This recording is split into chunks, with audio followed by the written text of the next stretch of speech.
Everyone has limits. We project them daily onto ourselves and each other. But what of the theater of our mind? In our own heads, are there still places we dare not go? Do we still retain inner limits? What visions dance upon your nocturnal slumber? Fears, fantasies, fairy tales. For many, dreams are a haven from that cruel mistress reality, an escape from monotonous days of near-identical work.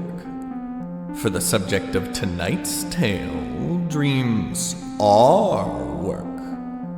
I am your maddening matron, Matter, and this broadcast comes to you from a future not far from your own. In some steamy cyberpunk metropolis on the flip side of your dreams, a man named Oneroi works 2 jobs. By day, he installs neural net implants into the skulls of greedy teens. But each and every night, in place of dreams, Oneroi works the night shift. Oneroi manually turned out the lights. Another day of electrodes and gray matter behind him. With the thick click of a switch, fluorescent tubes fluttered overhead before dimming entirely. Archaic wired devices always lagged behind wireless neural commands. The doc wanted the lights replaced with models from modernity, but Oneroi enjoyed the untamed oscillation before going dark. You coming out tonight, Roy? Phylica posed as they stepped into a beige elevator. It's Dita's birthday, you know. I want to, but I can't. We're working the night shift, responded Oneroi as he mentally dictated his floor to the elevator. Gotta get home and get ready. Damn, Roy again? Aside Phylica, poking Oneroi in the side. You work almost every day and every night. Can't you ever take a night off? I can. I do. Just not tonight, so close to my shift. It's easy money, you know. Barely even feels like work. The elevator dinged. Phylica made her way off, out the sliding doors. So you keep saying. Phylica turned heel, walked backwards down the hall, and pointed a finger at Oneroi. As the door closed between them, she added, "You gotta come up for air at some point, Roy. Join us in the world of the waking." The elevator doors slammed shut, and Oneroi went back to moving down. Oneroi entered his darkened apartment, commanded the lights on neurally. In an instant, there was light, illuminating a cluttered interior. The metallic door slid shut behind him, locked with a heavy grinding. He stood in a kitchen which bled into the living room, blinds closed over a large glass window at the far end, not 20 feet away. He plopped his bag on the kitchen table, dashed a pinch of food into a beta fish tank on the counter, then collapsed on the couch. The lanky man caught his reflection in the darkened screen in front of him, a balding echo of his villainous father, long since dead. He attempted to call his mother, a wavering holoscreen projected before his eyes from a matte gray implant buried deep into his right temple. She didn't answer, probably lost in her shows. He commanded the blinds open. They obeyed lethargically. Hazy neon lights filtered in through their absence, blinking reds, steady blues. The city alive and amorphous. For the 42 minutes before his night shift started, Oneroi intended to distract himself. He mixed gels from 3 tubes for dinner, starch, peanut essence, and grape concentrate. He allowed himself 23 minutes of holotape as he ate, laughing at humorous premises long since memorized. He left his bowl in the sink, unwashed, collapsed at the kitchen table, head in his hands. The process of preparing for night work was an arduous one for Oneroi. Interface-induced sleep always left him groggy when he woke. He preferred more natural methods. He produced a mortar and pestle from their usual spot under the sink and began to grind. A blend of cannabis and poppy, state approved. He procured a powder and made his way to the bedroom. The room was not much larger than the bed it contained. The headboard shared a wall with the living room, the foot a few inches from a neighbor's, often quite noisy, identical abode. On the far side was a nightstand. On the nightstand was a burner. The man clambered over the bed, dumped bowl into burner. Roy began to connect, his implant buzzing and humming. He closed a bronze pyramid atop burner, fingers tracing the hieroglyphs of its outer face, and twisted a knob to get it heated. After a moment, smoke poured from its tip. Oneroi immersed his face in the smoke, letting it pool around him, and inhaled deeply. Everything eased. The fear of his aged reflection, the guilt of missing his friend's birthday, the shame of putting his mother in a home. His muscles loosened as his mind relaxed, and he sank into the cot that was his domicile. Oneroi awoke into sleep. He was in an all too familiar place, seated at a desk in an endless void.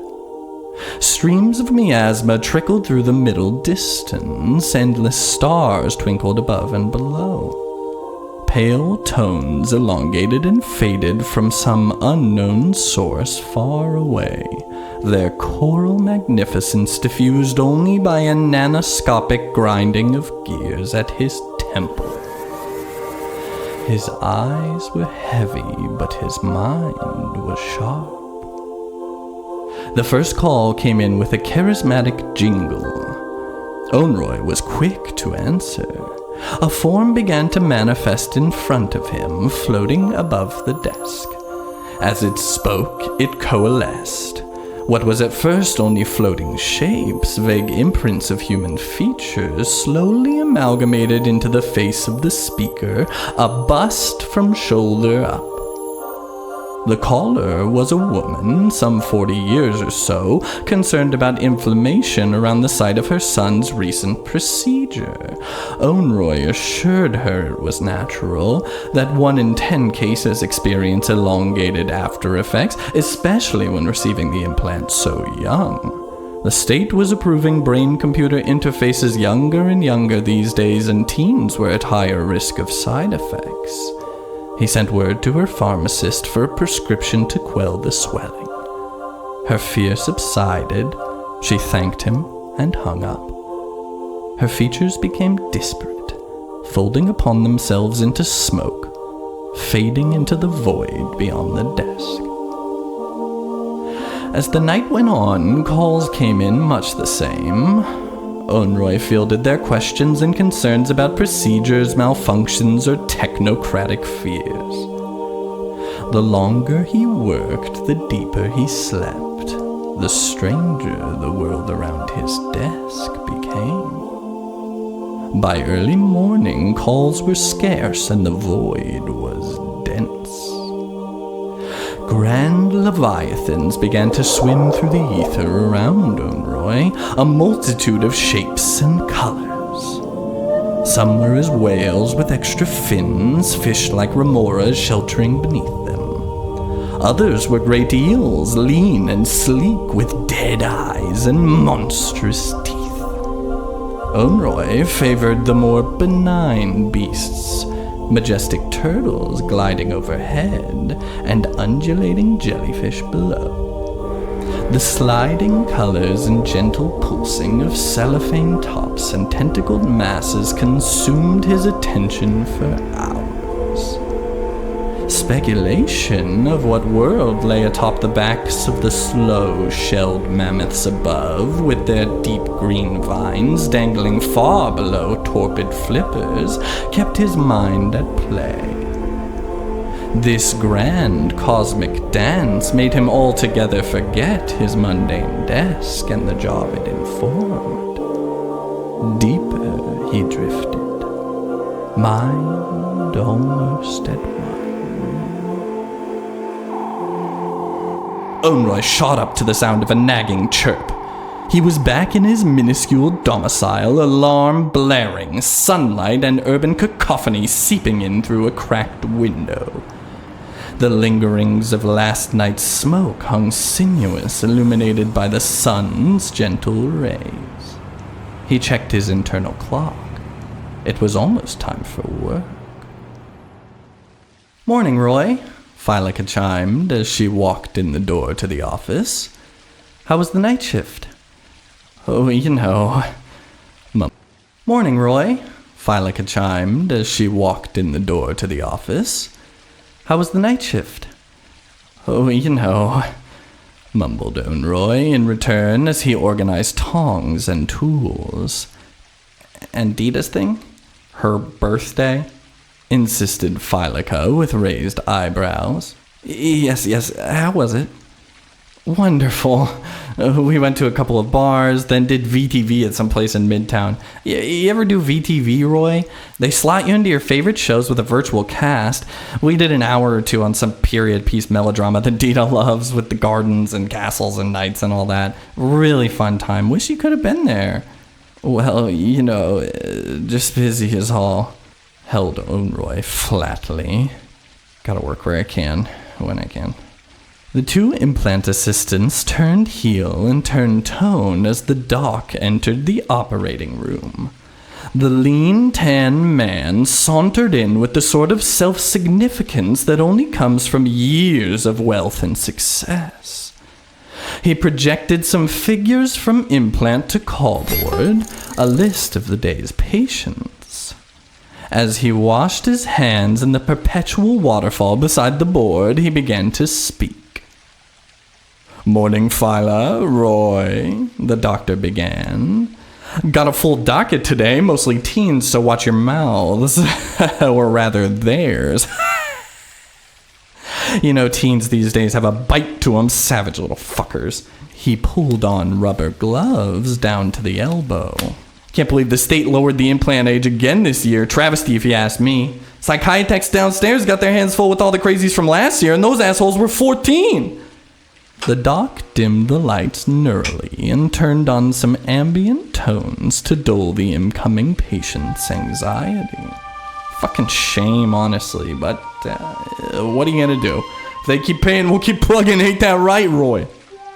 Sure, sir, Oneroi droned. Yes, sir. What's up his ass today? The doc chimed to Phylica, thumbing at Roy over his shoulder. "He worked the night shift last night," replied Phylica with a shrug. "You know how it is. Leaves you all groggy, all spacey." "Well, wake up!" The doc spat with a clap, right in front of Oneroy's face. Oneroi stepped back with a jolt. "We got kids to plug, brains to wire. Can't have you dozing off mid-procedure on me, Roy. One slip note and we'll end up with another T-zombie downstairs. If another kid's brain gets fried because you work the night shift..." The doc held a long finger out towards Oneroi's face. "I'm not doing the paperwork." Oneroi maundered through an alley in Midtown. Neon lights streaked in from either end of the tight passage, leaving effervescent marks on stark metal walls. His footing was uneven atop scattered mounds of plastic trash lining the pathway. Each step resonated with a familiar crunch. Dull radio chatter matched a floating waveform in his peripheral, something about price gouging and tax cuts for everyone but his bracket. Oneroi wasn't to work the night shift tonight, though he rather wished he was. Crunch. He consistently checked the scheduling app, which appeared as a hovering list obscuring his line of sight, distracting from the sight of garbage, though nothing could distract from the smell. Crunch. Still no open slots. Though it was thin and dirty, Oneroi preferred the alleyway to the main thoroughfares, as it allowed him to avoid other people. Crack! Oneroi stopped dead, though that only caused his foot to sink deeper, producing a sharper second crack. When he pulled back to inspect his shoe, stuck to the toe was a clump of dark fur and bone. His heel squished into hot flesh as he pulled back, revealing the disfigured corpse of a rat, partially obscured by oxidized hard plastic. Under neon haze, he scraped skull off one of his nicer pairs of shoes onto sharp garbage, voices babbling in his ear about ways to make women love him. He couldn't help remembering hearing rats went extinct. After a few more desolate backstreets, Oneroi arrived at his destination. A rusted, rounded door halted his progress. He neural netted the call box at its side. His radio ceased as the call answered. Golden Palms Care Center, how can I help you? A voice imposed inside his mind. Hello, yes, it's Oneroi? He thought in reply. I'm here to see my mother, Nyx. Oh, Oneroi, thank goodness. The voice cheered. 1 second, I'll unlock the door for you. The root-red door slid open with a creak and a discordant grinding of gears muffled behind thick walls. The somber man stepped into a cold, dim entry hall before passing through another massive metal doorway into the facility with a quick, low buzz. The interior was, at the very least, filled with more cheerful decorum than the exterior. The checkered floor of the foyer led to a small activity room up ahead, dining room to the left, office to the right. Twin stairways framed the entrance to the activity room, leading up to the residence chambers above. There were no windows. In their stead, there were a great many paintings, mostly landscapes or portraits of grazing animals long since extinct. Not a rat among them. A small round woman rushed up to Oneroi as he entered, a body to match the voice. She informed him that his mother had been confined to her quarters again.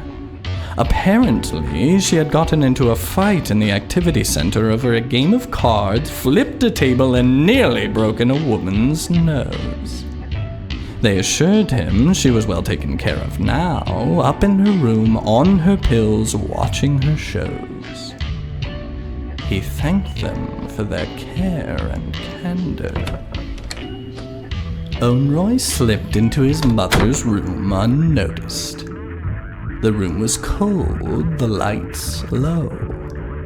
The ceaseless chatter of some impassioned newsman careened across an old digital monitor. She never did quite get the hang of holovision. His mother sat stoic in her armchair, feet up, eyes glued to the screen. He had to call her name several times before she noticed his arrival. "Roy, my boy, there you are," Nyx rejoiced, slurring a bit. "It's Friday night. I was wondering if you're ever gonna come. You always come on Fridays." Ma, it's Thursday, but I came all the same, remarked Oneroi, noting the unwashed clothes and empty pill bottles scattered across his mother's living space. "But I'll come tomorrow too." "Promise?" "I promise, Ma. How are you? The lady downstairs told me you caused a scene playing cards earlier." "Ha! she remarked and leaned in closer to her only child. "It's 'cause Tyler's always cheating and ain't nobody say shit. Somebody's gotta put that bitch in her place and it ain't gonna be you, Roy. Well, it shouldn't be you either, Ma. Tell a nurse or something next time. You can't go around flipping tables." "Bah," Nix retorted with a dismissive wave of the hand. She leaned back, turned her gaze to the screen. "Ma, I'm serious. I'm worried about you," pleaded Oneroi as he grabbed her hand. "Another incident like this and they might kick you out of here." "Good!" Nix shouted in reply, throwing her son's hand off her own. She turned her wrinkled face towards his, glare sure as steel. "I don't want to be here anyways. This place is a freezer for dead meats." "I know, Ma," Oneroi mewed, beginning to cry. "I know. There just aren't any other options right now. You need help, Ma. You need help getting out of bed, help with the bathroom, help with your..." He eyed the empty bottles across the room. "Needs help that I can't give you right now. I've got 2 more years of residency at the clinic. Then I can start my own, be a brain interface doctor in my own right, make good money, move us both to a beach somewhere. But right now, I'm doing everything I can. I'm working day and night just so I can afford to keep you here. Keep me here. Keep me here." Nix spat at her son. "You keep me here like a caged animal, like a tyrannical toddler locked away. You lock your own mother up like a convict, decaying flesh left to rot. Some son you are, some son indeed." Oneroi began to sob softly. "Now get out of here. I want to watch my shows." Oneroi was never one for stimulants, but this night had pushed him to the brink. Though he had never sought out such things before, they were easy enough to find. Just inverse the places to avoid. Midtown had plenty, red lights led the way. The tired man arrived at a building that seemed the ilk. Entrance in an alleyway, neon sign above the door in some dialect he'd never learned to read. He at least understood the silhouettes of women for what they meant. The bouncer didn't check his ID. He appeared the type who needed a place like this. Bass throbbed as he descended the stairs into the establishment. High notes joined as he stepped into the bar.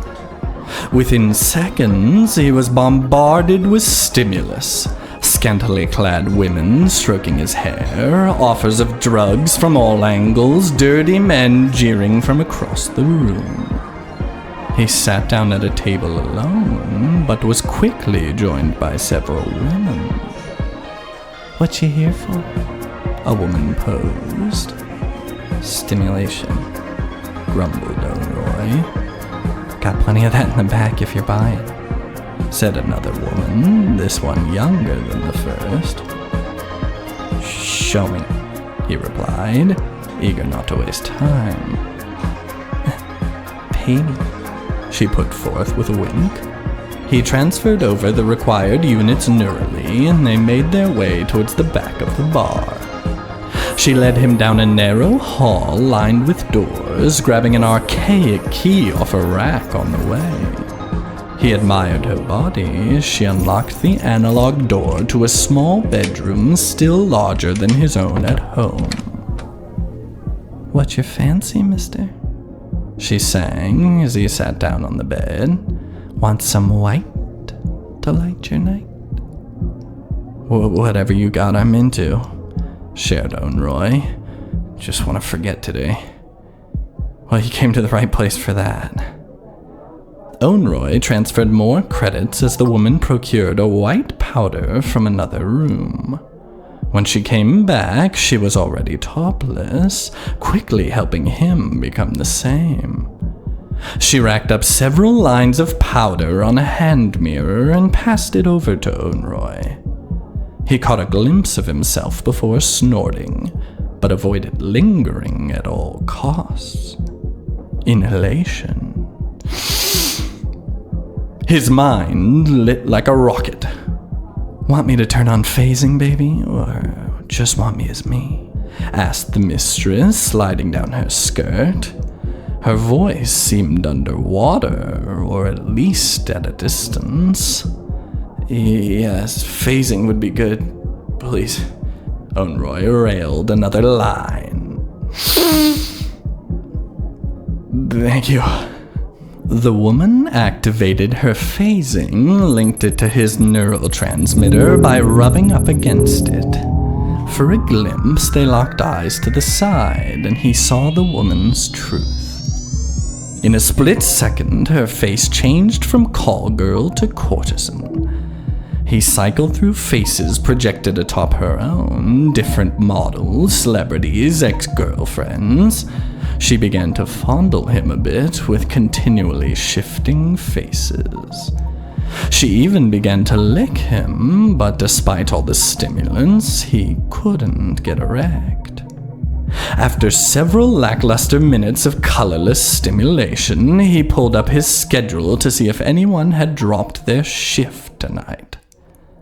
Lo and behold, about an hour away, a slot had opened up. What a dream. Oneroi slept into waking. Back at his desk, astral blur all around him, he felt at home once more.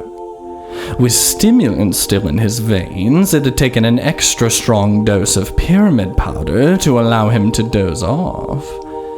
He was a few minutes late for his shift. Luckily, not many tended to call this late into the night, this early into the morn. Regardless, he hadn't been missed. Tonight's celestial dance was a hybrid of ideas. Massive ferns reached from below to above, overgrown with glistening moss and grasping vines. Figures and forms danced in the distance, obscured by the forest's embrace. Oneroi thought he could make out something like jungle cats, at least some sleek alpha predator lurking in the levels beneath him.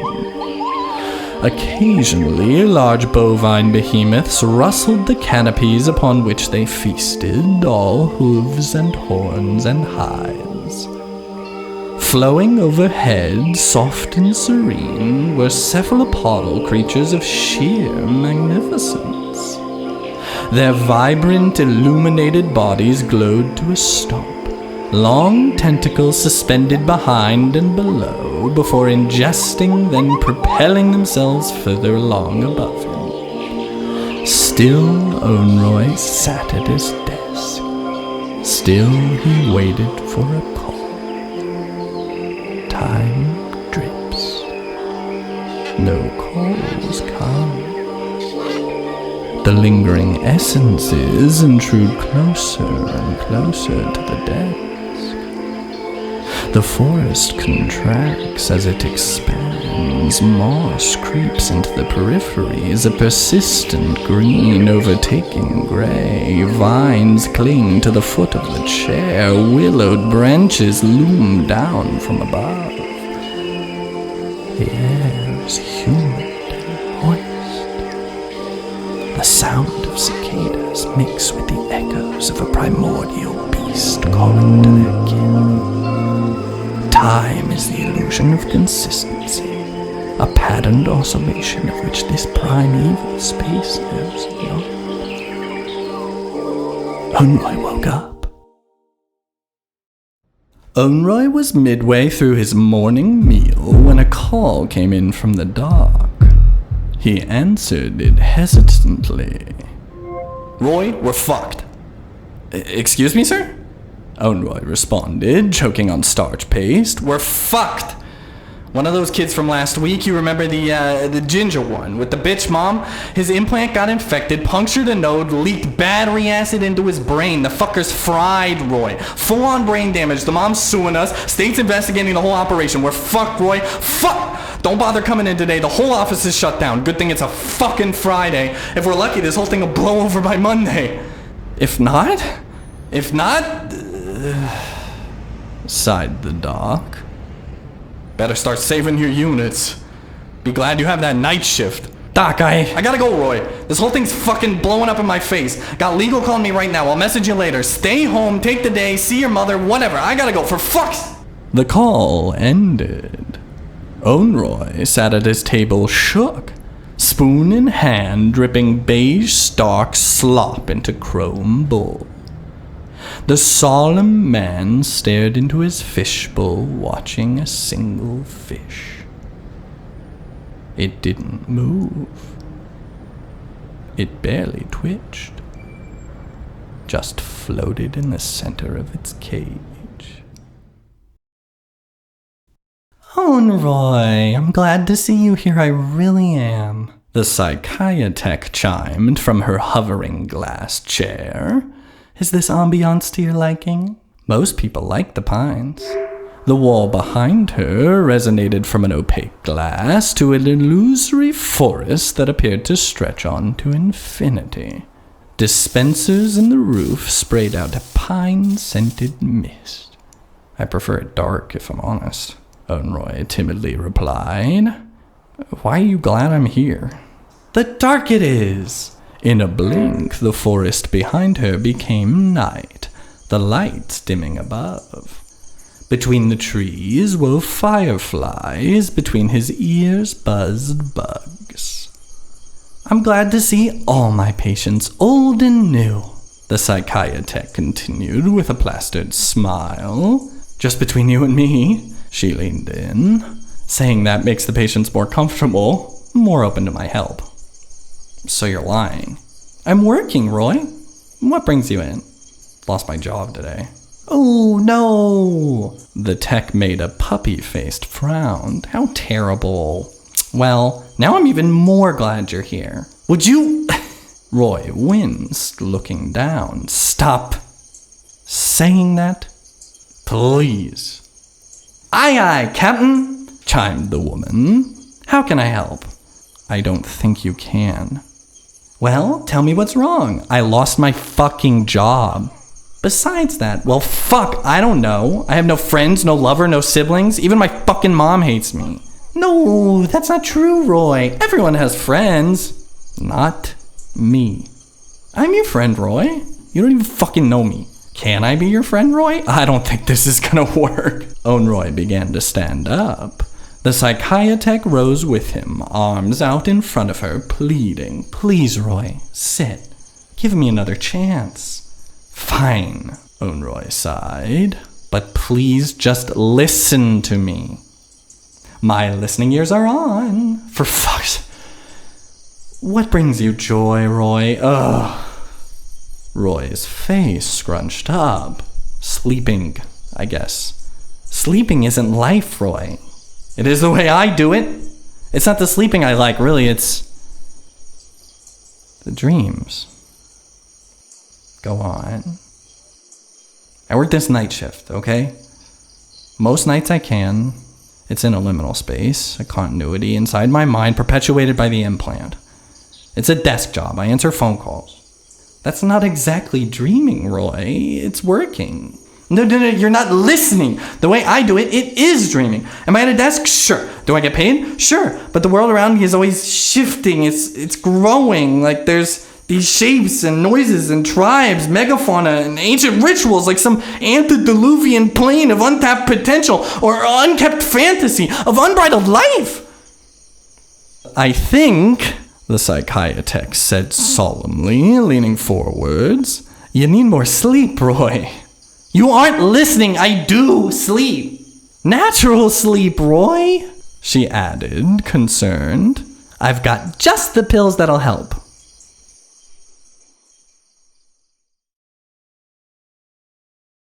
The clanking of pills festered in Oneroy's pocket as he wandered the streets of Midtown.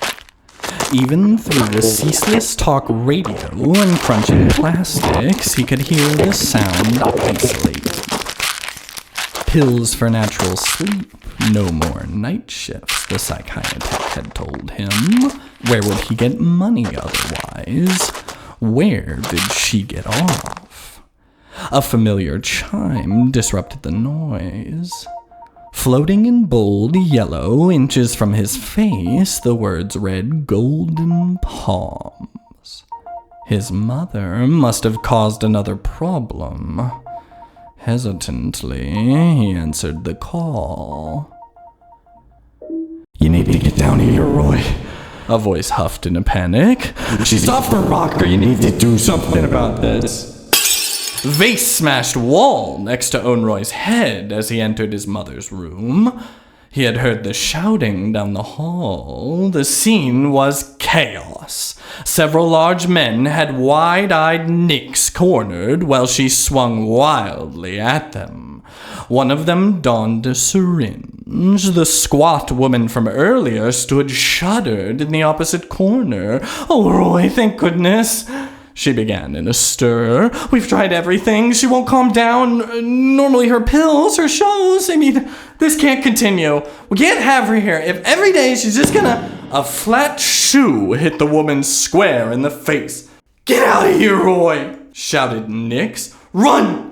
Be free! You don't think I see it? Just because I don't own it doesn't mean I don't see it, boy. It's easier this way. Easier to submit, easier to succumb. The pills, the shows, even my own mind, Roy. It tells me it's all okay. It lies, Roy. Makes it easy to ignore the truth of it. The traps they've got us in, the traps we built for ourselves. Higher and higher the walls become, deeper and deeper the holes. Get out of here, Roy. Escape the trap. Gnaw off your own leg if you have to. See the sun, son. Live. The caretakers had her now, shoved the needle into her neck. Her eyes rolled back and she mumbled as she fell unconscious. She released a single word with the breathiness of a death rattle. Dream. Oneroi sat alone in the dark. His minuscule bedroom felt smaller tonight. The air harder to coax in his lungs. Drums pounded in his head through the walls. Through the darkness, he could still see the faint reflections of the city's neon lights on the edge of the bottle in his hand. Were he to squint, he could almost read the label. Natural sleep. Why shouldn't he? Why wouldn't he? He had the tools, he had the skill. Nothing mattered, the job was gone, his mother committed. What was stopping him? What was left? What was left? It took, on average, 47 minutes to safely install a neural interface. It took Oneroi less than 3 to tear his out. He dropped the matte gray device into his fishbowl and slumped down on the kitchen table.